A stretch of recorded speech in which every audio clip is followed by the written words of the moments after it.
On February 17, 2008, 24-year-old Marilyn Bergeron told her parents she was going for a walk before leaving the home they shared. Dressed in a long black coat with gray faux fur trim and suede boots, Marilyn took her credit card and ventured out into the frigid cold of Quebec City. She visited an ATM on Lawrenceville's Boulevard de Lumière just after 11 a.m., where she was captured on camera. However, her card was declined when she attempted to withdraw $60 from her bank account. In the CCTV footage obtained by police, Marilyn can be seen interacting with the ATM while glancing over her shoulder at something outside the camera's view. She is also carrying a black rucksack on one shoulder, which she did not have when she left the house, and it's unclear where she obtained it. 5 hours later, at 4:03 p.m., Marilyn was spotted at a cafe depot about 12 miles south of her parents' home, on the south bank of the St. Lawrence River. She bought a cup of coffee and appeared downcast, as if ready to leave.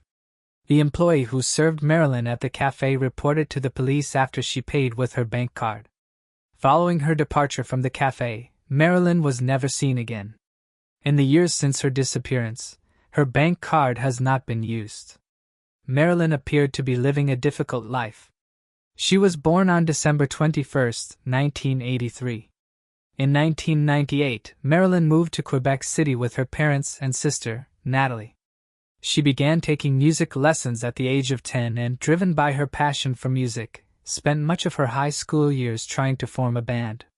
Throughout her teenage years, Marilyn participated in numerous extracurricular musical activities at school, though it seems her efforts never came to fruition. Her parents supported her, though. However, remember that she wasn't always a model child. It was reported that she occasionally exhibited recklessness and had pals who were harmful influences. She occasionally got into problems.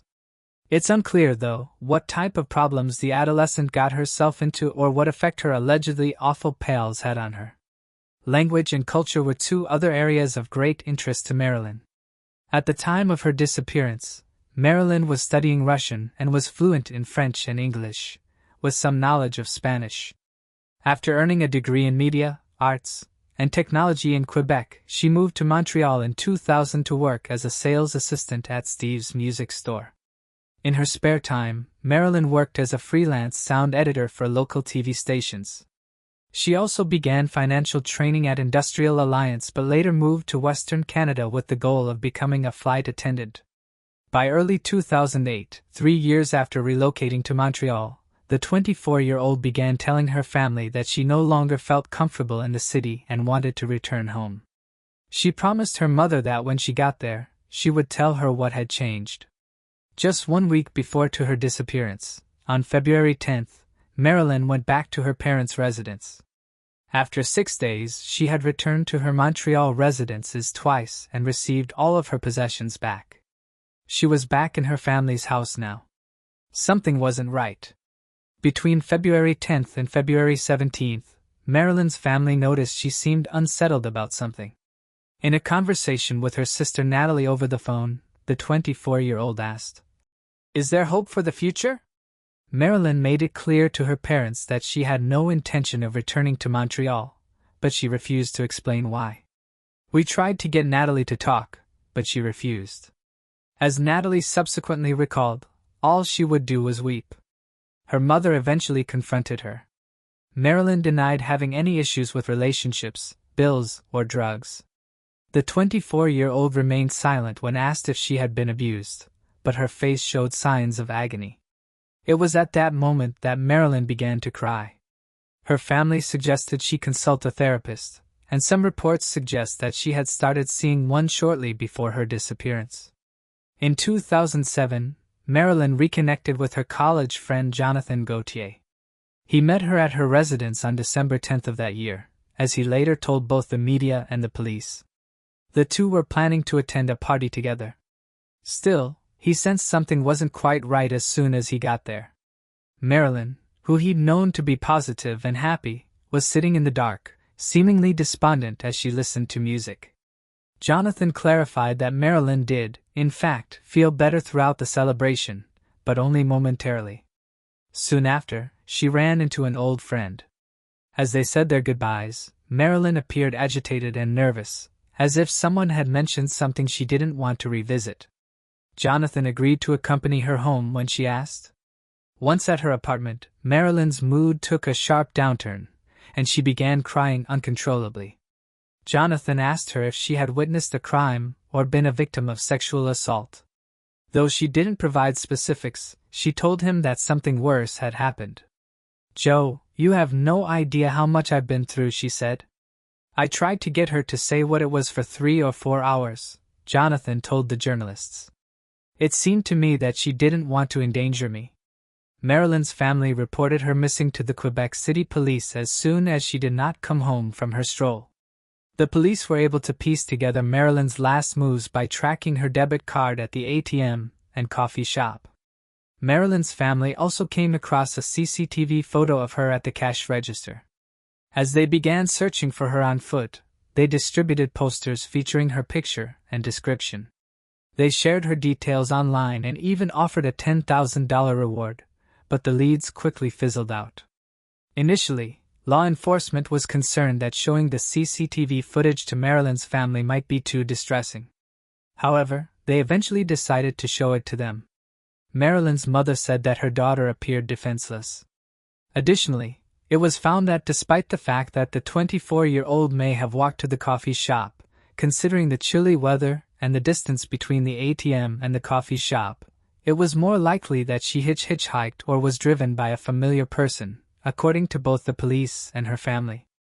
Authorities made the CCTV footage public a year after Marilyn disappeared and urged anyone with information suggesting they may have driven Marilyn between the two places to come forward. Marilyn's case was inactive for 2 years.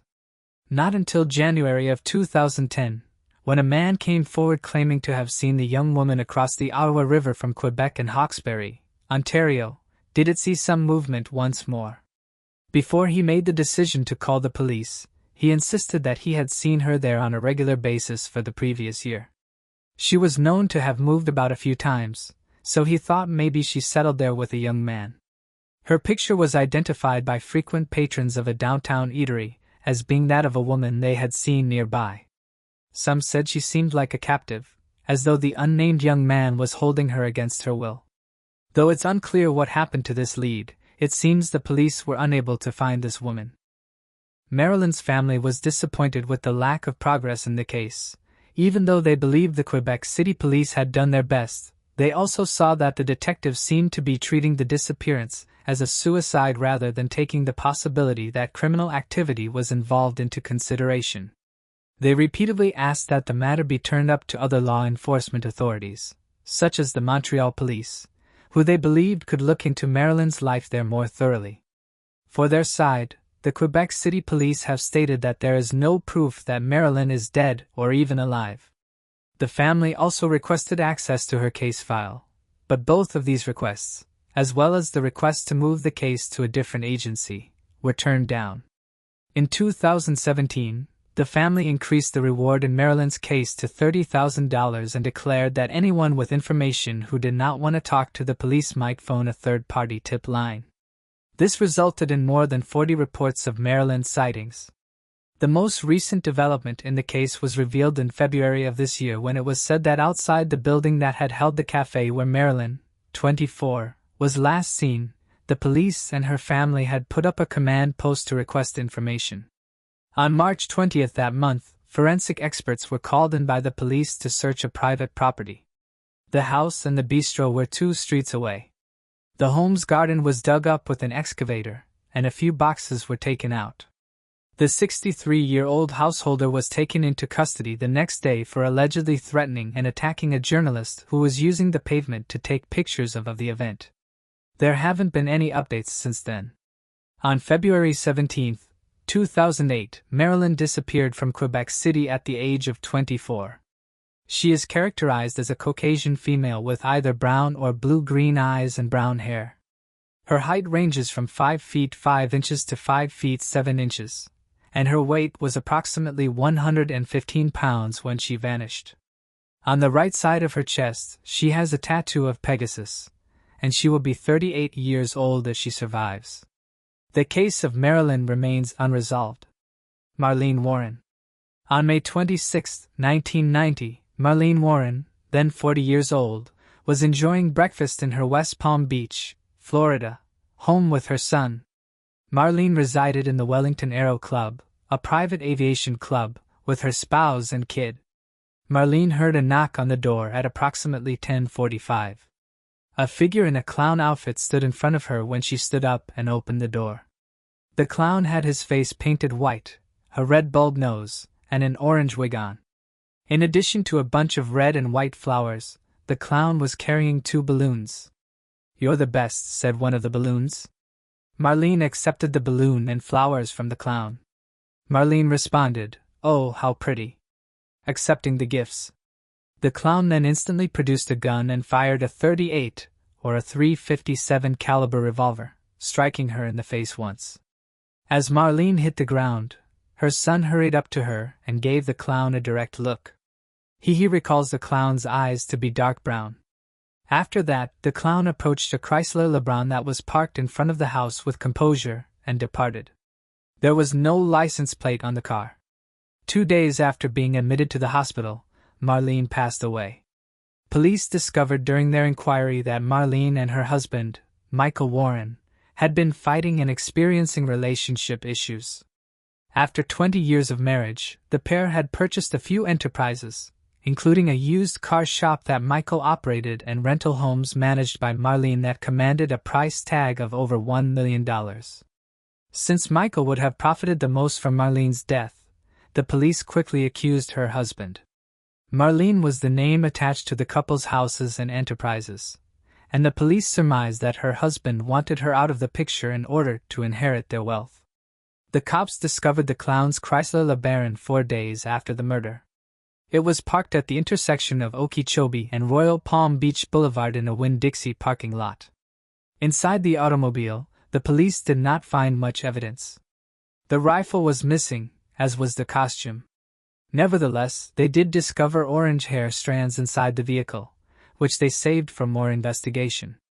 Police soon received a tip directing them to investigate Sheila Keene. Sheila Keene, a 27-year-old woman, handled vehicle repossessions for Michael's automotive company. There had been speculations that Michael was having an affair with her, and she had recently separated from her husband. Keene's neighbors claimed to have seen Michael visiting Keene's flat multiple times.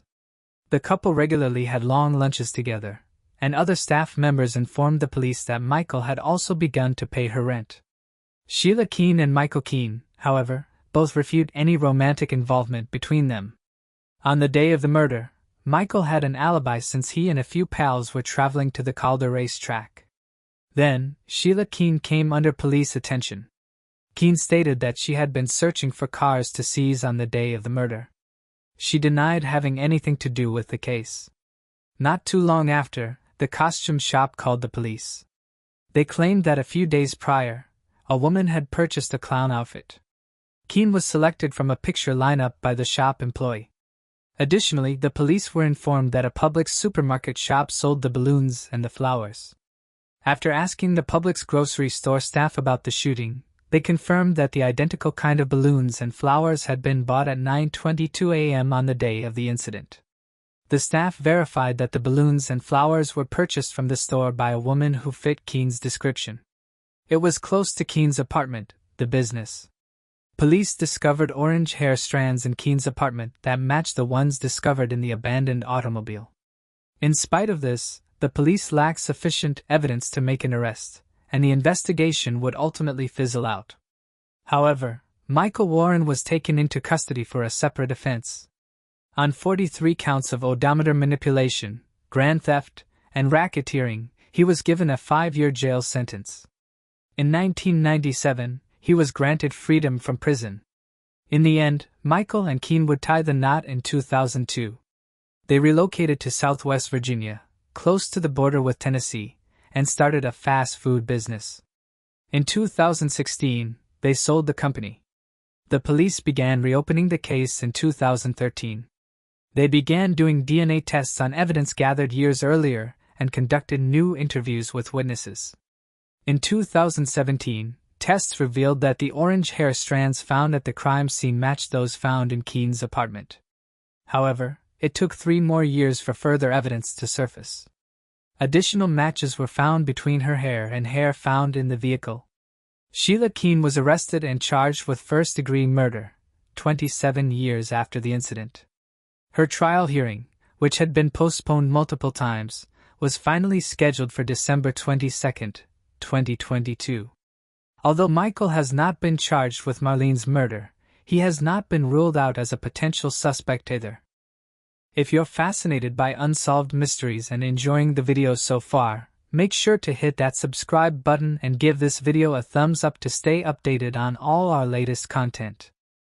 Moving on to the next mystery.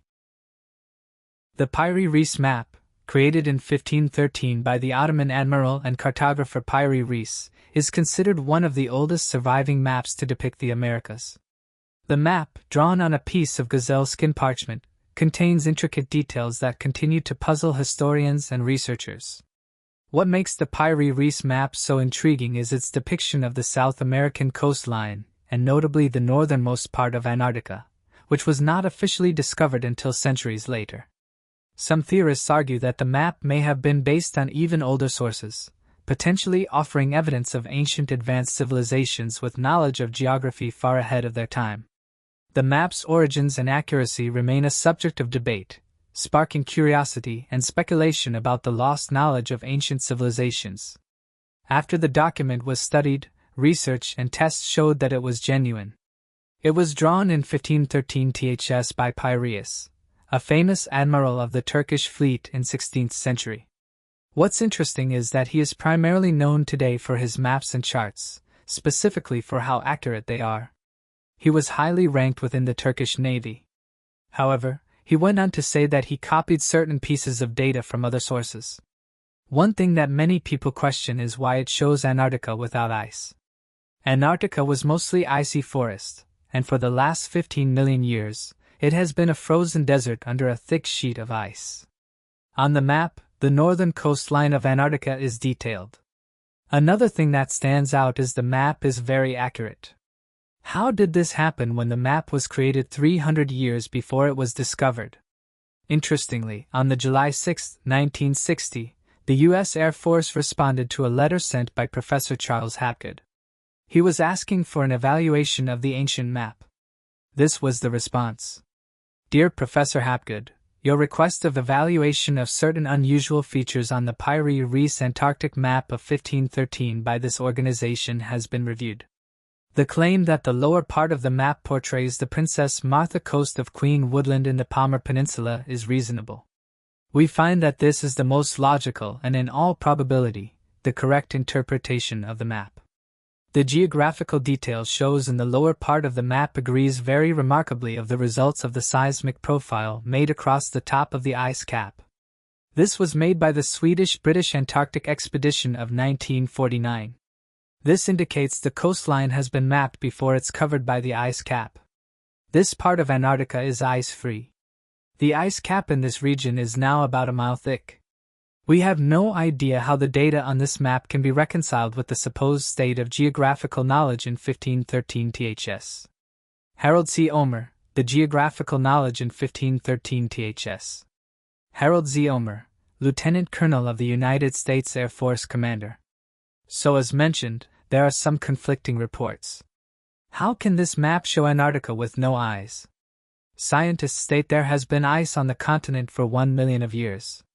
Many experts have analyzed the map and realized it portrays an accurate depiction of the world. So what do you guys think this map depicts? Let me know your thoughts in the comments. Moving on to the next mystery.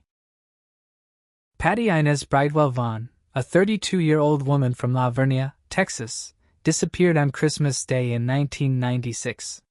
She had 2 sons and a daughter and was known for her slender figure and beauty. Patty and her husband, Jerry Ray, often referred to as JR by those close to him, had been married for 13 years. Despite the lengthy marriage, which many described as unhappy, the couple decided to attempt a trial separation. This marked the beginning of the end for their relationship. Although Texas does not recognize legal separation, the couple was considered married until their formal divorce. To solidify their separation, JR moved into a nearby apartment in San Antonio, while Patty stayed at home with their 3 young children, ages 8, 6, and 9. According to close family sources, Patty raised her children with love, dedication, and skill. After the separation, she began working at Quiney Electric and reconciled with Gary, an ex-boyfriend, whom she introduced to her family on Christmas Eve. According to those close to her, Patty was feeling optimistic about the Christmas season, and the long-awaited Christmas Eve reunion with her children went well. On the evening of December 25, 1996, Patty was last seen by anyone other than her soon-to-be ex-husband. Before packing up the kids and driving them to her cousin's house for the holidays, Patty had made plans with JR, her soon-to-be ex, to have dinner with their 3 children on Christmas Day. JR's sister, Marilyn, was also supposed to join them for the dinner. However, the dinner never took place. The last time Patty was heard from was when her sister Janine called her early on Christmas Day, the day everyone was supposed to have supper. Instead, JR responded. When Patty's sister was finally able to talk to her, the 18-year-old sister remembers that Patty sounded as though she had been crying. Janine claims that her sister unexpectedly disclosed to them that morning that she and JR had gotten into yet another fight, which had caused her to cry. However, her sister remembers that kind of behavior being commonplace. Janine claims that JR would make her cry every holiday, referencing a comment from both Patty and JR. Other reports indicate that when several family members tried to visit Patty that day, JR allegedly told them she was too sick to see anyone. Later that evening, around 6 o'clock, JR's sister arrived home to prepare dinner, but JR said Patty was in bed, feeling unwell. When asked to speak with Patty in person, JR eventually confessed to investigators that he and Patty had argued for much of the day. JR asserts that he and Patty continued to argue after Marilyn took the kids and left, and that Patty became so furious that she drove her 1991 blue Dodge Caravan out of the house. When last seen, she was dressed in black trousers and a cream-colored shirt. Patty had striking, curling light brown hair, penetrating green eyes, and a stunning smile. She wore quite a bit of jewelry, including a wedding band, diamond stud earrings, a heart-shaped diamond pendant necklace, a gold watch, a gold ring with a shell-like pattern on her right hand, and maybe a thumb ring. Patty's 2 most distinctive characteristics are the small mole on the right side of her chin and the scar left behind by an appendectomy on her abdomen. When things had been going so well for once, Patty just up and left her life and her family. According to her husband, an untrustworthy source at best. The following day, December 26th, at 1:30 p.m., Patty's supervisor discovered her van parked on Texas State Highway Loop 1604, 15 miles from her residence and 5 miles from her place of employment. The van's tire was flat, but strangely it had been purposefully flattened. The air had been released. It had been purposefully sabotaged rather than punctured or damaged. JR asserted that he was unaware of this. Investigators discovered indications of recent carpet cleaning inside the van along with blood traces. Using luminol spray, which illuminates in response to the presence of blood, investigators eventually examined the property after allowing ample time for potential offenders to tidy up. Both the bedroom and bathroom floors had blood traces, according to the investigators. Additionally, there were minute amounts of blood on Patty's house's garage mop and bucket. The blood-stained mop appeared to support the theory that someone had cleaned up a crime scene from the bedroom floor, as seen by the noticeable swipe marks on the luminol. JR had returned to the residence the day before Patty vanished without explanation, so investigators decided to ignore the obvious risk and let him remain there while the house was swabbed, searched, and canvassed. JR's sister, Marilyn, also moved into the house, probably to help with the 3 young, bewildered kids who had been abandoned and left without a mother or any guidance. JR coldly and callously informed the children that their mother had gone voluntarily. During Patty's house, Marilyn was reported to have been a major distraction for the crime scene technicians and to have frequently objected to the detectives' procedures. Detectives discovered a man's red jumpsuit bearing the initials J for me, Sonnen, back at the abandoned van that had been discovered the day after Christmas and towed to the police station. JR refused to comply with the police's request for DNA samples from him and the kids, and he didn't give in until the judge signed an order requiring him and the kids to furnish DNA samples for the inquiry into Patty's disappearance. This made it possible to analyze the blood at the house and van and confirm that it belonged to the mother who went missing. Not then 24 hours after Patty had allegedly disappeared, the grieving father filed for divorce as he was allegedly coming to terms with her loss. JR started being evasive and distant from the investigators, refusing to talk to them and preventing the kids from being questioned. But Patty's new partner, Gary, was incredibly helpful and cooperative when it came to the cops. He had a convincing and thorough Christmas Day alibi. Gary was also prepared to offer any supporting documentation that was required. Investigators never thought of Gary as a suspect because they had access to his DNA. People were concerned that JR, a building contractor, would have hidden the evidence of his crime in the school's foundation because he was presently constructing 2 elementary schools in Pleasanton, Texas. However, additional research revealed that the concrete for the foundation he was working on had been set 4 days before Patty vanished. Unidentified female DNA was discovered in 2012 following a retesting of items found in Patty's van. The state has yet to identify this DNA. Although someone close to the inquiry claims they have a solid idea who the DNA might belong to, they don't have enough proof to force that person to provide a DNA sample. Many who have followed the case over the past 23 years believe that Marilyn, JR's sister, may be the source of the unidentified female DNA. After moving to Colorado with his 3 children, JR later relocated to Idaho, where he now lives under a false identity. JR has refused to cooperate with any further investigations. In 2014, detectives excavated one of JR's former homes in Adkins, Wilson County, Texas, but they found no new leads. Patty's mother, who has been denied access to her grandchildren by JR and his family throughout the years, is now suffering from cancer and desperately needs to see her grandchildren or, at the very least, learn the whereabouts of her daughter's remains before she passes away. Although no new information has been made public, it is believed that 3 individuals may have assisted JR in committing this crime. Police are diligently pursuing any leads they receive in hopes of uncovering new details. Moving on to the next mystery. Scientists have recently documented a triple star system, a rare and fascinating discovery in space. Due to advances in technology, astronomers now have the capability to track celestial bodies over extended periods, allowing them to study systems like these in more detail. Triple star systems, where 3 stars orbit each other, are not as common as binary star systems, and observing their dynamics over decades offers valuable insights into stellar evolution and gravitational interactions. This breakthrough adds to our understanding of the complexities of star systems in the universe. Recently, a team was able to document the history of a triple star system called HS Hydra across 125 years, which enabled them to come up with enough of a comprehensive history that they were able to predict the likely future of the system. The team was able to accomplish this by looking at the first ever observations of HS Hydra, which were recorded all the way back in 1893 when all that would have been visible was the twinkling of yet another star in the night sky. As technology advanced, and we were able to obtain more detail about this specific twinkling star, it became very evident that this was a dynamic system with more than a few surprises in store.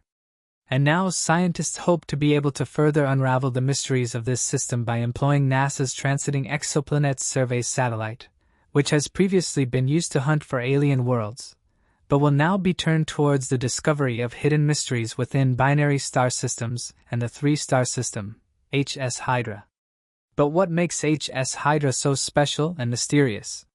For starters, it stands out from typical dynamic binary star systems due to the simple fact that in 1012, astronomers observing the well-studied system with fresh eyes noticed that it was composed of 3 stars instead of 2. And these stars blink in and out as eclipses viewable from Earth. Long before this fascinating fact was known, early astronomers were recording and immortalizing HS Hydra. In fact, the first images of it were taken in 1893 and had to be captured on glass plates that were changed out in the dark of night. From that point on, HS Hydra was frequently documented using both glass plate photography and logbook entries recording original observations from early astronomers. Today, even without including the glass plates whose images have been compromised over time, over 1,000 images and observations remain to include within the timeline of this system.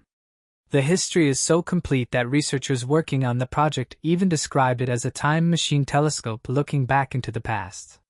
Because of this amazing history that researchers and scientists were able to compile, we now have a thorough understanding of the history of HS Hydra, which will hopefully allow us to peer into the future of the three-star system using the observations of TESS. Never has such complete history been able to be observed, and astronomers are thrilled about the possibilities for research and knowledge that might lie within the mysteries of this system. Moving on to the next mystery. The idea of telepathic communication is a recurring theme in both popular science fiction and UFO lore.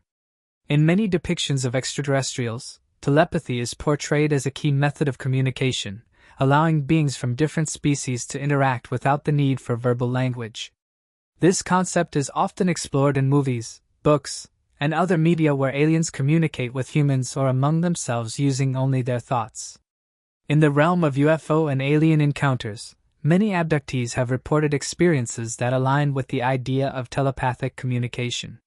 Witnesses have described instances where they were able to hear alien voices inside their minds or receive vivid, complex images, symbols, or even mathematical equations.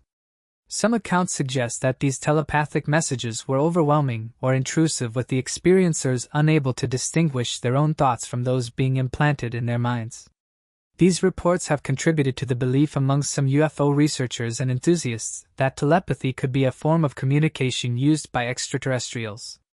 While there is no scientific evidence to support the existence of telepathic communication, the phenomenon continues to intrigue those interested in the mysteries of the universe and the possibility of contact with alien civilizations. These thoughts are believed to control them and hypnotize them by the alien life they encountered. Given the scientific evidence and developments of the human brain today, is there a way to explain this phenomenon and give credence to the idea that aliens could be reading our minds and planting foreign force?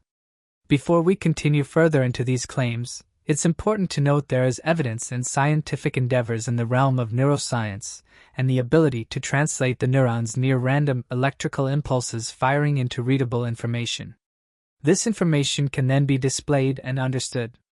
In fact, back in 1999, there was a research study by Dan Young at the University of Berkeley, California, and they successfully recreated what a cat observes in the physical world. They did this by using pure data retrieved from visual neurons. So how can we retrieve data from neurons, and how does it help us? Though many might not believe it and still regard such scientists as within the realm of supernatural, this is hardly the case. Using an EEG machine, one can gather information from the brain using a different amplifier. This merely works to gather data from two electrical inputs and measure the differences compared against each other. This works in electrical occurrence and shows that data as an output. This means that data can be retrieved from the brain by merely detecting the electrical impulses through the scalp of a human being and comparing it to other regions of the brain as a whole. The implications of this finding means that if someone could create a technology so sensitive and accurate in picking up electromagnetic fields or electrical stimulus, one could remotely detect these occurrences coming from the human brain and work to gather data required to translate your thoughts and brain signals into readable information. But that does not help to explain the strange phenomenon that occurs in supposed alien contact via telepathic communications. If such a device is used, then how is it that humans, when exposed to extraterrestrial life, have the ability to communicate telepathically back to said alien contacts? And why is there no mention of the appearance of such a device? It could very well be that aliens evolved this ability to communicate telepathically through natural means in their evolutionary pathways. All life will evolve some ability and means to communicate with their own kin in some various method. And not all methods include vocalizations like human communications. Some forms of life use smells, physical contact, body language, and so on. So is it within the realm of impossibility for telepathic communication to have occurred for intellectually advanced forms of life? Let us treat this as a thought experiment. As you advance technologically, wars and technologies become more dangerous and lead to self-annihilation if these routes continue and a lasting peace cannot be established. However, a great way to avoid conflict is to establish a means of open communication and work to better understand the situation at hand. Have you ever tried to communicate a thought but found words to be a terrible delivery method of translating emotions, personal experiences, observations, and context?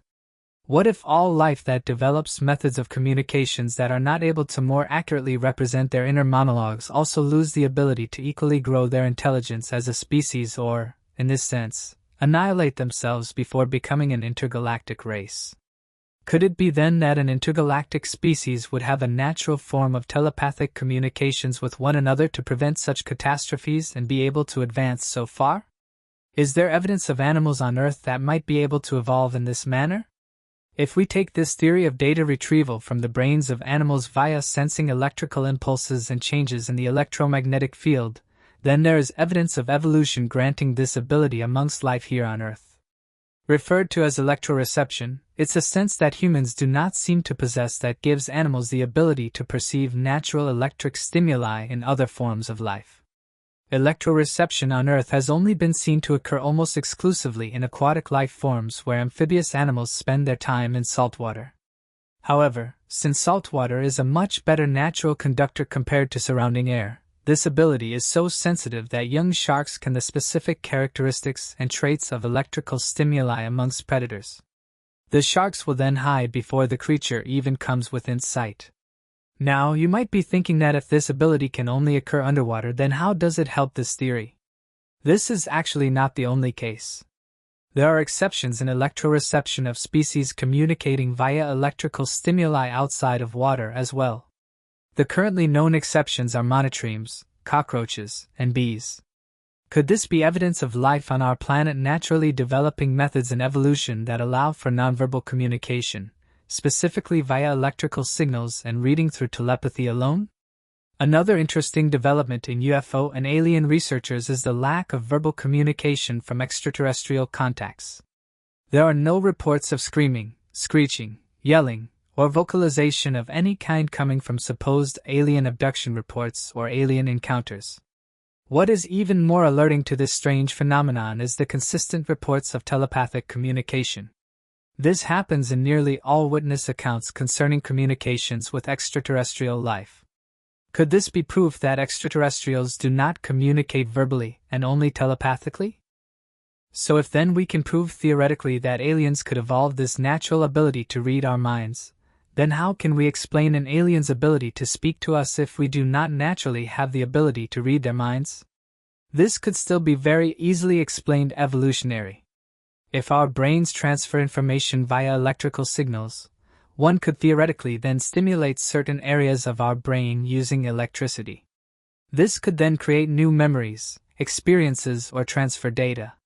This has already been accomplished in the realm of modern science with the creation of the God helmet that works to enhance areas of the brain that are responsible for areas of religious experiences and can stimulate the mind in such a way to create vast hallucinations and images in your mind. There are numerous well-known species across the earth that have the ability to some degree to manipulate electrical signals of the body. The electric eel, in fact, can deliver a voltage that can paralyze or stun their predators.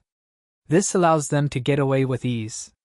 In essence, if extraterrestrial life developed a means of sending precise electrical information biologically, they would be able to develop a direct means of communication with nearly all life forms in the universe.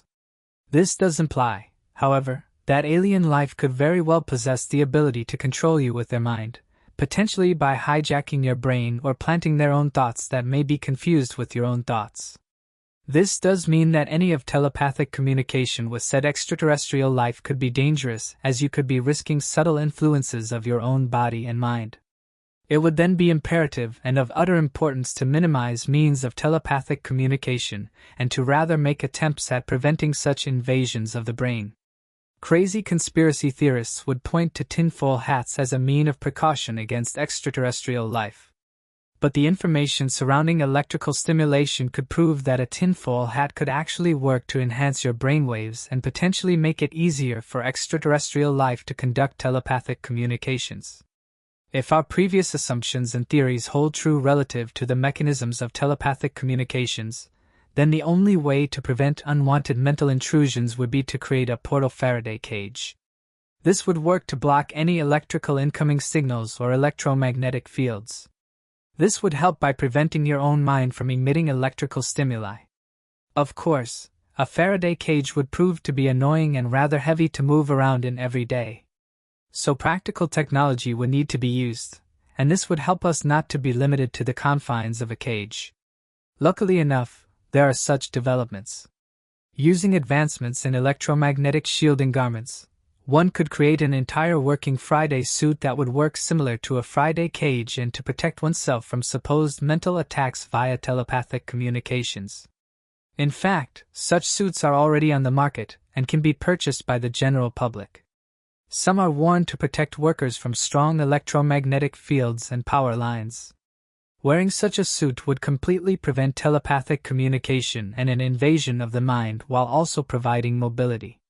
However, scientists have come forward and said that aliens have never landed on Earth and that many of the UFO sightings that are recorded and encountered are hoaxes. However, a large amount of people do believe that aliens exist. So what do you guys make of this theory? Do you have an alternative explanation for the claims of telepathic communications during alien abductions? Do you think we are being observed by an advanced alien life form? And do you have your own experiences involving telepathic communication? If so, let me know in the comments. Moving on to the next mystery.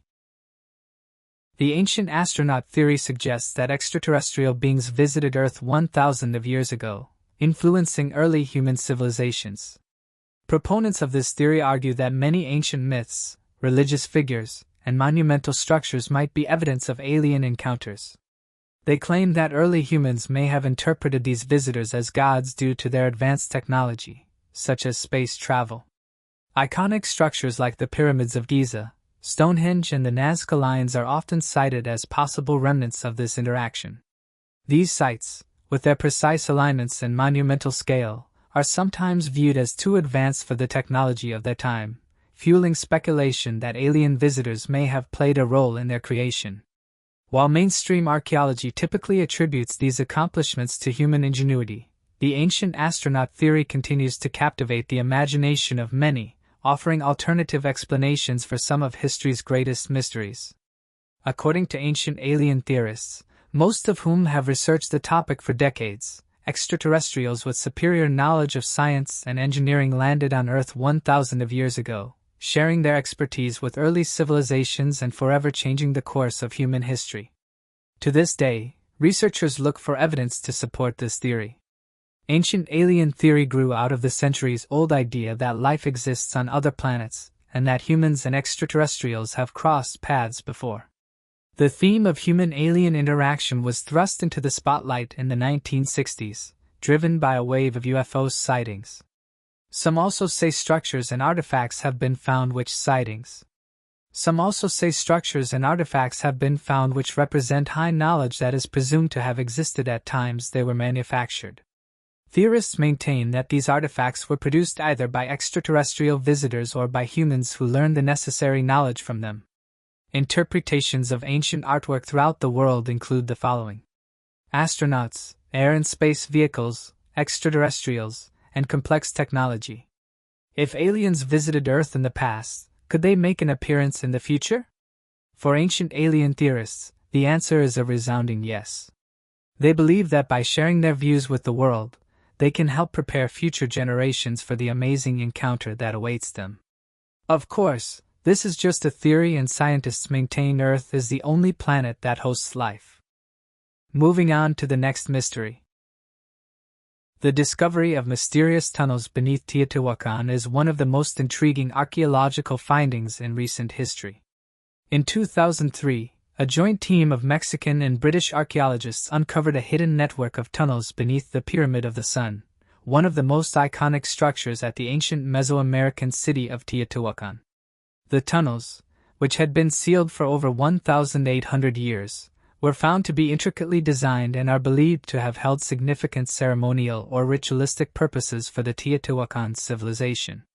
The network of tunnels stretches for several meters and includes chambers filled with offerings, suggesting that they may have been used for religious or burial practices. The discovery also revealed artifacts such as jade figurines, pottery, and other items that provide valuable insight into the culture and beliefs of the Teotihuacan people. The tunnels themselves are believed to symbolize a journey to the underworld, a concept that played an important role in many ancient Mesoamerican civilizations. The findings have sparked much speculation and excitement among archaeologists and historians as they offer a glimpse into the mysteries of Teotihuacan, a city that continues to be shrouded in mystery. Despite extensive research, many aspects of the city's culture, architecture, and decline remain unknown, making the discovery of the tunnels even more significant in understanding the ancient civilization.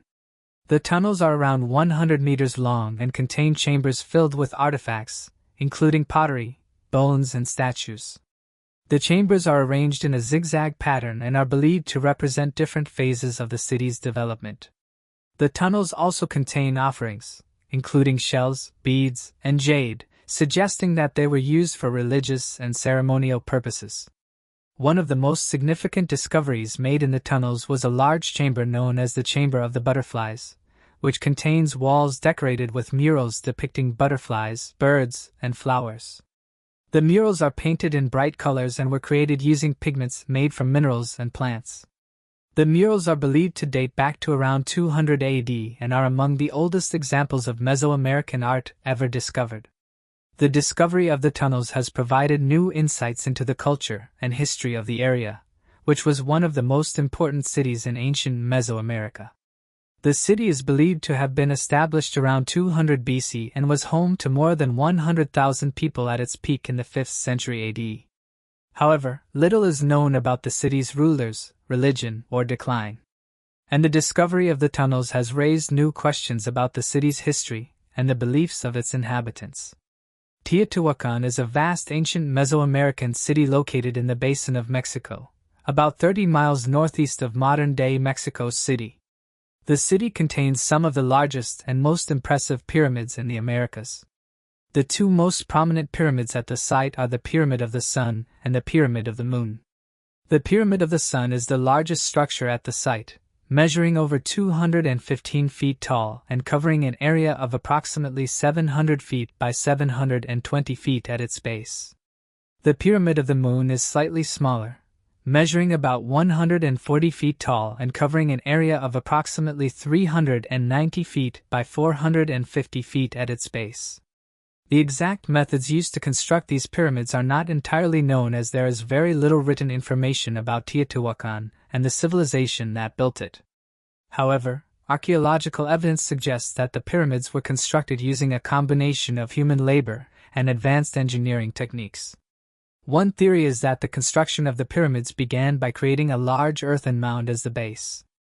Workers would then layer adobe bricks or stone blocks on top of the mound to form the pyramid shape. The blocks were then covered in plaster, which was painted with colorful murals and designs. Another theory suggests that the pyramids were constructed using a technique known as tala tablero, which involves building sloping platforms with vertical walls on top of them.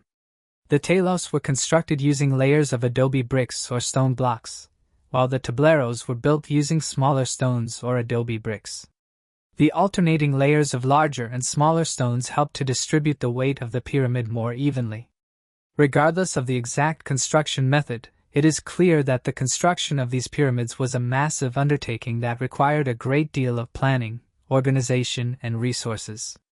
It is believed that the workers who built the pyramids were likely members of a highly organized labor force that was overseen by a centralized government or religious authority.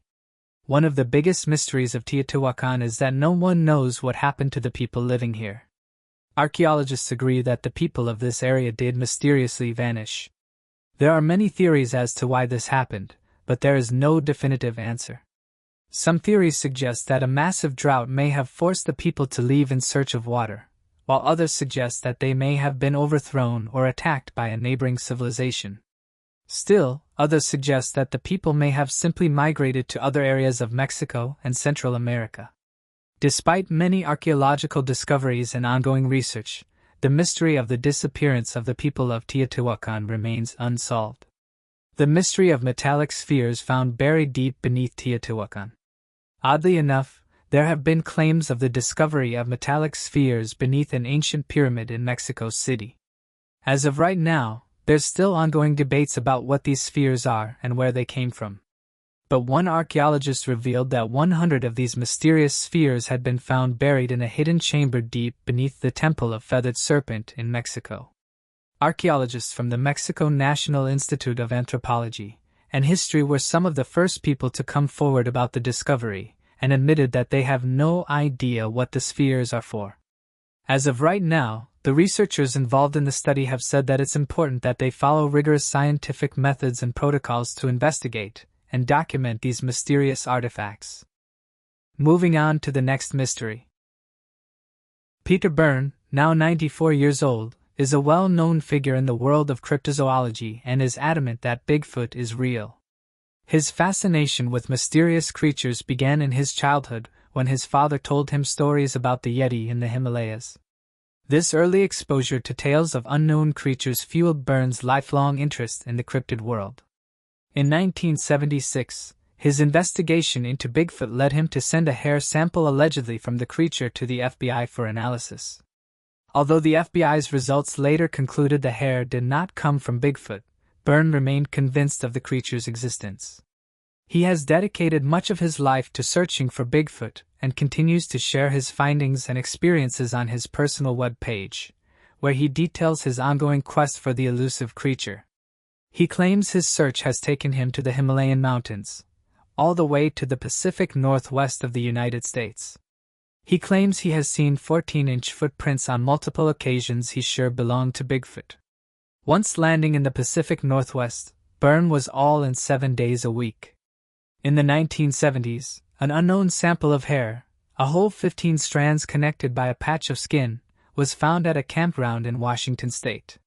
This campground was the location of suspected Bigfoot activity.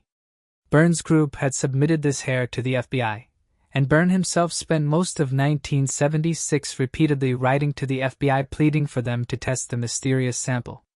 Finally, in December of that year, Byrne received a response. FBI Assistant Director J. Cochran Jr. wrote that while the FBI's laboratory is normally for law enforcement agencies and criminal investigations, occasionally, on a case-by-case agencies and criminal investigations, occasionally, on a case-by-case basis, in the interest of research and scientific inquiry, we make exceptions to the general policy. Cochran then decided to have the hair tested. After countless letters and endless waiting, the results were back. The FBI had determined the hair was from the deer family. You would think that this would discourage Byrne. However, that is not the case. Even after all this time, he is determined to find Bigfoot. When asked if he had ever spotted one, Byrne answered a remorseful no, but that his very good friend had seen one recently.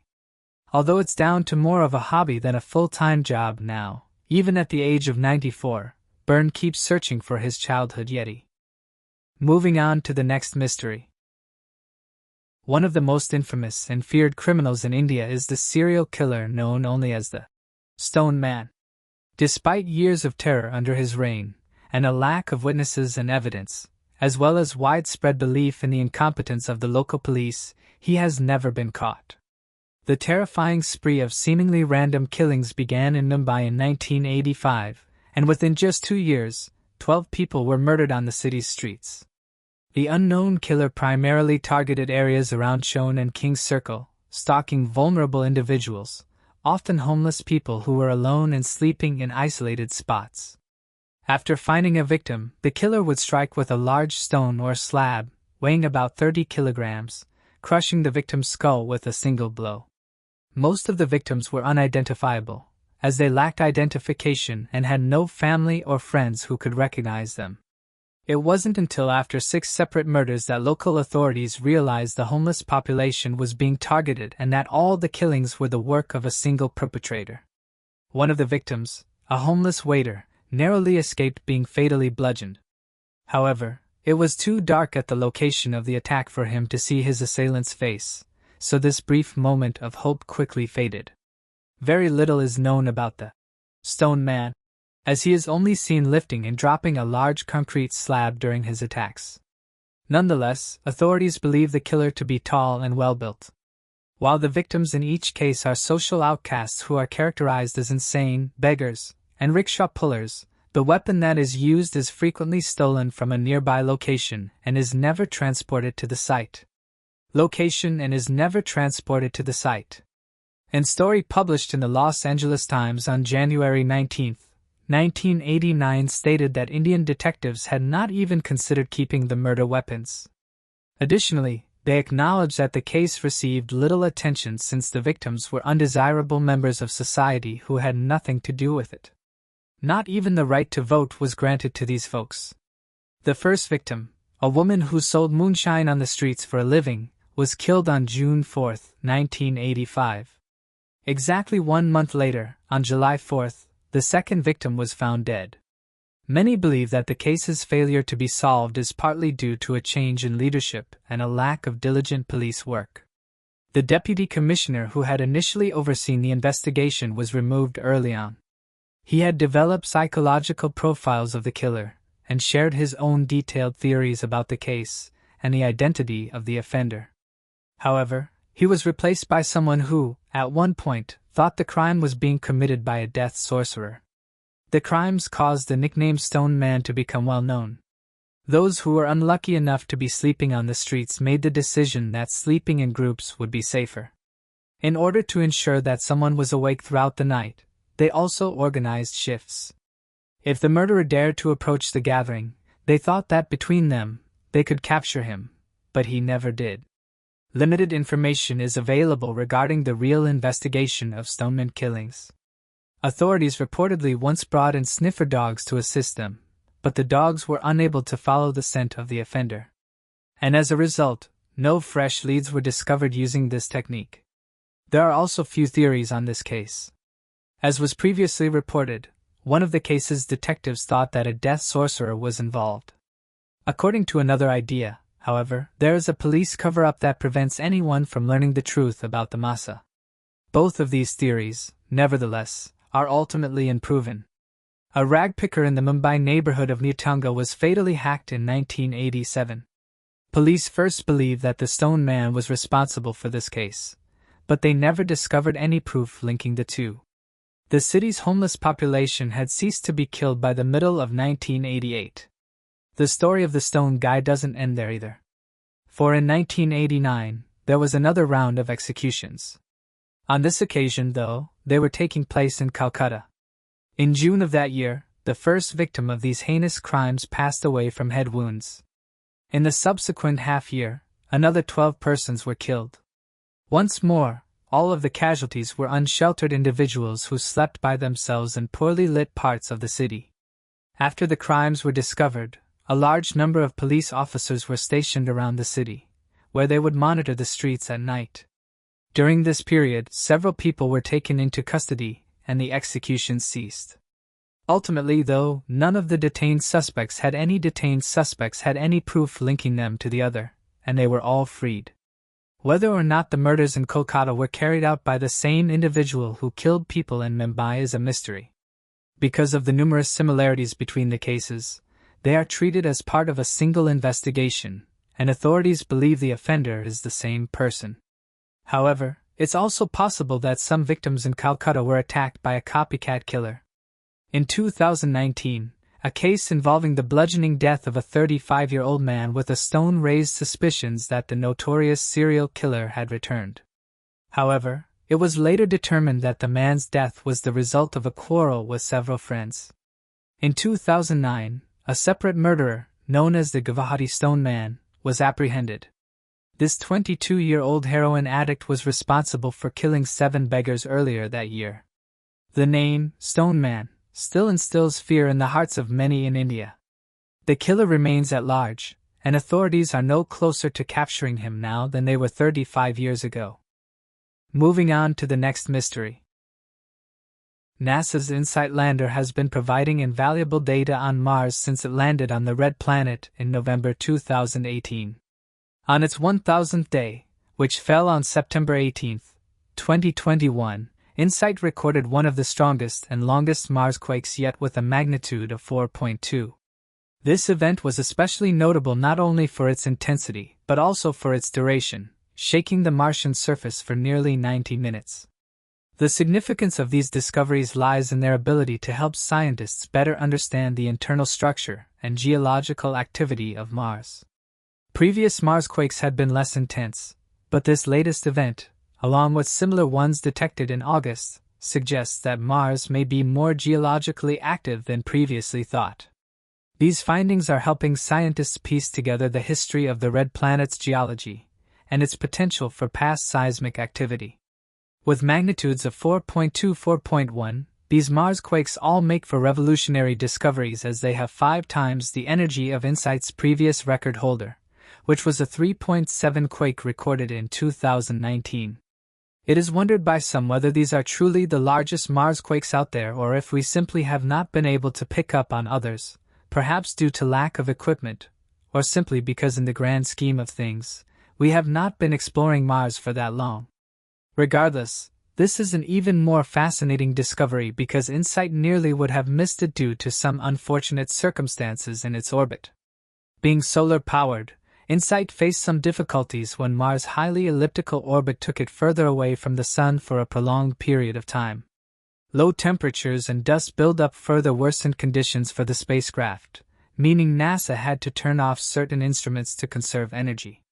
Extremely luckily for us is that they decided to keep the seismometer on even throughout these challenging times. It makes for an even more exciting discovery that, thanks to the teams at NASA, we did not miss out on. The Big Bay Point Lighthouse, located on Michigan's Upper Peninsula, has a history intertwined with mystery and haunting tales. Built in 1896 to warn sailors of the perilous shores, the lighthouse has seen its fair share of eerie stories. William Pryor, the first keeper, disappeared under mysterious circumstances after a stormy night, leading to the belief that he fell into the choppy waters below. Over a century later, the lighthouse now serves as a cozy bed and breakfast, complete with fireplaces and a spa. However, the current innkeeper is less than thrilled about the ghostly rumors that continue to circulate, adding an unsettling layer to the charm of the historic location. Linda Gamble has done a variety of exorcism techniques to help guests feel more at home after years of many reporting slamming cabinets, doors, apparitions appearing, and a few of the residents being attacked by a strange ghostly figure. It appears, however, that these attempts have been fruitless as many still report the haunting of the lighthouse to this day. Thanks for watching. I hope you enjoyed exploring these intriguing unsolved mysteries with me. If you found the video fascinating, don't forget to give it a thumbs up and subscribe to Unsolved Mystique for more deep dives into unsolved mysteries. Your support helps me bring you more compelling content. Leave a comment below with your thoughts or any mysteries you'd like me to cover next. See you in the next video.